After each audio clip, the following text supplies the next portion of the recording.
Hello! Hello, Hoxby! Welcome to Workstyle Freestyle with me, Alex Hirst. And with me, Lizzie Penny. And what are we going to be talking about this week? I hear you ask. Well, this week we're going to be talking about Lizzie. Lizzie, we'd like to know your story and what took you to the Syndicate Social one evening in a slightly inebriated state to talk about Hoxby. Few G&Ts. I was very lucky 5 years ago today, in fact, to welcome this little chappie into the world.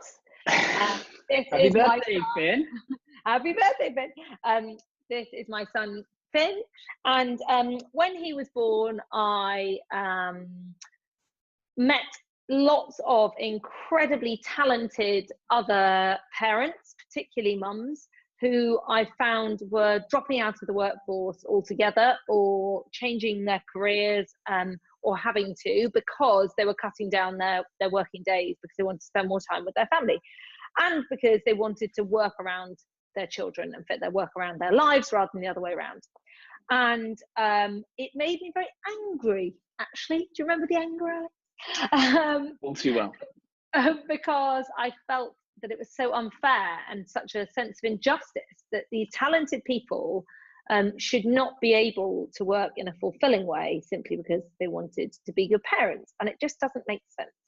And so that led me, after a few months after having Finn, to having a couple of G&Ts with Alex and starting to rant about this particular subject. And so we decided to do something about it. And since then, I've actually got another picture here. I've got twin girls who are now 2, and actually when I was pregnant with them, I had some complications in the pregnancy that meant that yet again I was very grateful that Alex and I had founded this new way of working that meant that we could work from anywhere and be judged on our output rather than where and when we work. So working parents is one of our causes that we campaign for. And that's where it all started for me. Thank you very much, Lizzie, for sharing. You fall asleep. No, it's great. I never get tired of hearing your story, and it's very relatable. There's loads of Hoxbys out there who have a similar story to tell. So that's Lizzie's story. This has been Workstyle Freestyle. Thanks for tuning in. We'll see you next time. Bye bye.